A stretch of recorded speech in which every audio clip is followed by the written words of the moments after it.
So you mentioned Abraham, prophets. Prophet Muhammad is deeply venerated in Islam, obviously, but other prophets are as well, Jesus being one of them.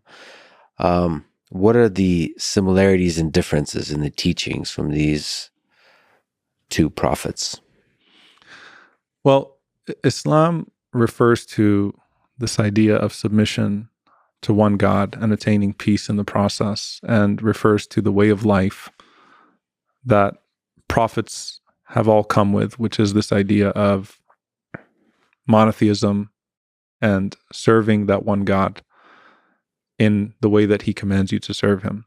So to us, as it says in the Quran, that we do not distinguish between the prophets. All of the prophets came with one message, one mission. There's a coherence in the creed. There's a beauty in the foundation of what would become the legislation of each of those prophets. And we see them all as siblings in prophethood. And so we say Abraham, peace be upon him. We say Jesus, peace be upon him. We say Moses, peace be upon him. We say Muhammad, peace be upon him. We believe that Moses came to confirm what came from Abraham. Jesus came to confirm what came from Moses. Muhammad came to confirm what came from Jesus. They upheld the same message. God did not change over time, nor did the centrality of his message of monotheism change over time. And so to us, it's one beautiful house.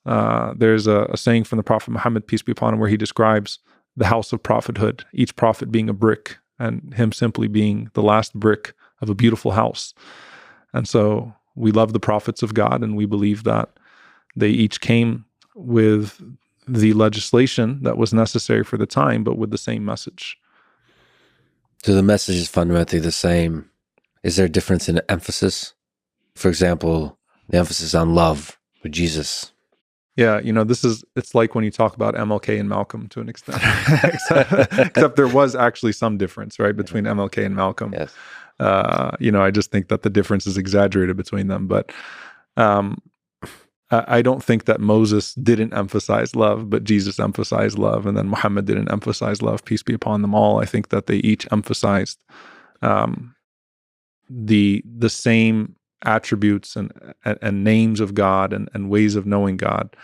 But there were, of course, changes within legislation, changes within the divine law, but the divine spirit remained the same. And so I don't see them as being counter to each other, nor do I see that any prophet betrayed the message that came before them. I think they're all part of the same beautiful message, that we have to be at harmony with our Creator, and that we turn towards Him for our guidance, and that when we do so, we establish a greater existence here on earth. And so I think that that's something that's consistent throughout the message of all the prophets.